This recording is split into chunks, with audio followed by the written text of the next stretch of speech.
Good morning and welcome to the Foot Geeks, powered by Foot Solutions. I am Chuck. CJ is away today, but we do have our minimalist expert Tim, who is part of our staff here, and he will be joining us today to talk about minimalist shoes and the minimalist movement that's been fairly popular over the last 2 or 3 years. So what exactly is the minimalist idea, Tim?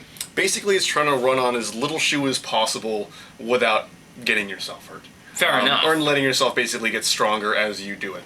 Now, I know some people have been injured, we've heard, in minimalist shoes. So now, is there a certain way that you need to change how you run if you are choosing to go into this type of footwear? Yeah, I mean, like generally, if you have really thick cushiony shoes, right, you can basically bounce up and down, and generally they'll run pretty, slowly in terms of cadence. Yeah. Whereas with like minimalist running shoes, you really have to quicken your pace up a little bit, and they say around 180 steps a minute is kind of like that sweet spot. And pay no attention to the phone ringing in the background. That's perfectly natural. It is a business.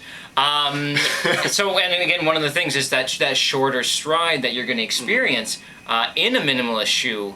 You're going to find less heel strike and more strike on the midfoot and the forefoot. Exactly. Which is great because it does reduce a lot of the impact force that travels up through the knees and the hips and ankle stability as well.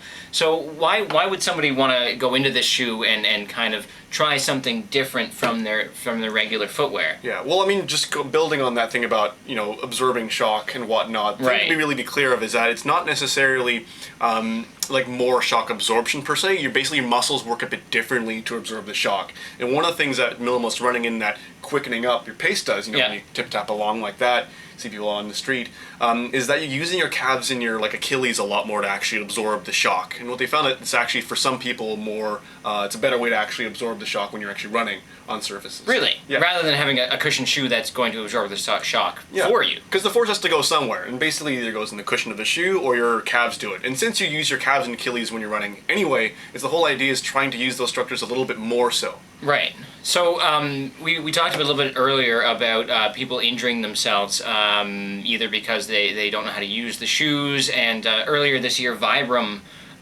was sued because a lot of people were hurt using their five-fingered shoe. You may have seen people, very strange people on the subway or on town that have the shoes with the 5 separate toes. And again, there's the phone. So again, super busy. So why were people getting hurt? Was it the shoe or just people not fit or what was going on with that? Basically, muscle in your bodies, in your feet especially, is just like any other muscle in the body. It takes time for them to develop, and you've probably seen some, it takes quite a while to see gains in the gym. Well, it takes quite a while to see gains in your feet and your calves as well, and especially talking about quickening up your pace and running in thinner-soled shoes, so you have to use the muscles more. Were people just overdoing it from the beginning? Basically, they were not letting their body enough time for the muscles to grow and to actually do their job. So it's kind of like going to the gym. You don't press 250 pounds the first day, unless you're Mr. T or that, or you're someone like that. Yeah. Intent on breaking something, and generally we want to not the machine breaking. Yeah, exactly. Or, that strong.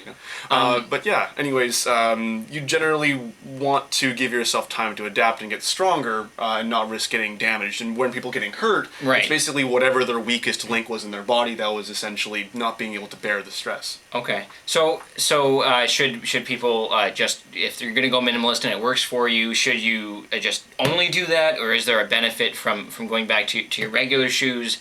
And then kind of switching back and forth. Yeah, it's just like adding something else to your routine. Like say for example, if you wanted to work on your chest more, maybe you do some more push-ups in the morning, but then you have your other routine on top of that. So I think it's best if you kind of incorporate minimalist shoes gradually into your general running routine, and maybe start slowly building up more and more of the minimalist running, but still doing that using conventional shoes too, just to mix it up. So what's the difference? If I'm going out to look for a minimalist shoe, what's really the definition? What's the biggest difference between a minimalist and a regular shoe?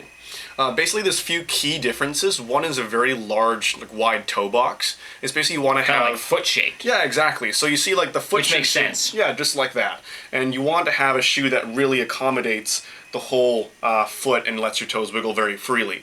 Lots of conventional shoes, they cram their toes together, right? You see, especially men's dress shoes, really pointy. And my high heels do that as well. Yeah. High heels. Not that high, like 4 inches. Anyways. Not a minimalist shoe. No, Completely exactly. the opposite of a Totally minimalist opposite. shoe. Also, you want the heel to be level with the ground. Another thing is the shoe should be very readily flexible.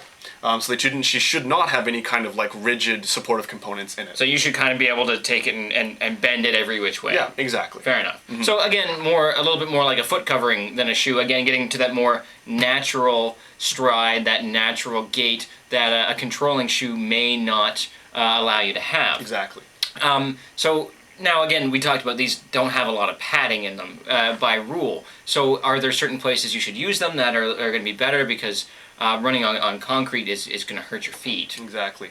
And I mean, it does depend upon like whether you're like living near a park or have access to natural surfaces. Because you got a really thin-soled shoe, obviously, you wouldn't want to run barefoot on, tarmac, because that would probably hurt a lot. Right. So if you're able to, say, if you find a, great minimalist shoe, it's nice and thin, cushioning, you want to find like a softer natural surface that'll actually help you absorb the shock.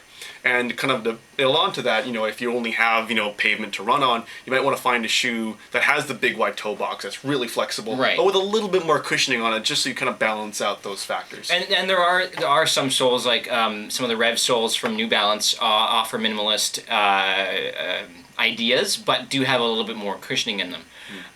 So if you're really unsure if minimalist is right for you, you should really, and you don't want to hurt yourself like so many other people have, you should try and talk to a specialist, either a podorthist, podiatrist, or athletic therapist, somebody who knows about the mechanics of the body and can do, this guy as well, and can do a gait analysis for you and really let you know if it's right for you. We don't want any injured Achilles.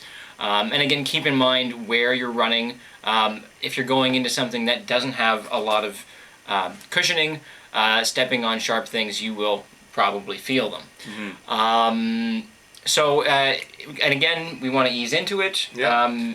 Anything else, Tim? Yeah, and basically there's lots of resources online, but I would say seeing someone who really understands the foot and being able to assess you is very important because everyone's different. Right? True.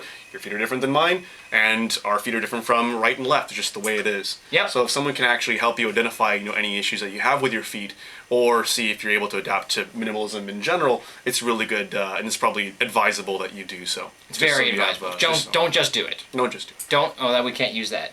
That's somebody's slogan, isn't it? Don't just do it. Don't just do it. Yeah. Try. So try cautiously. Yeah. So if you have any more questions, if there's something we haven't covered, please feel free to let us know in the comments. You can also follow us on our YouTube channel to follow up with any new episodes that go up and see old episodes as well. And we're on Facebook as well, Tim. Yep, sure are. /FootGeeks. Yes. And you can find us there, and there's a link to our store that we work in as well, Foot Solutions. And if you are in Vancouver, feel free to drop by and see us, and we can let you know whether you should go minimalist or whether it's safe for you to try. So see you next time. Thanks from the Foot Geeks, and have an excellent day. Take care.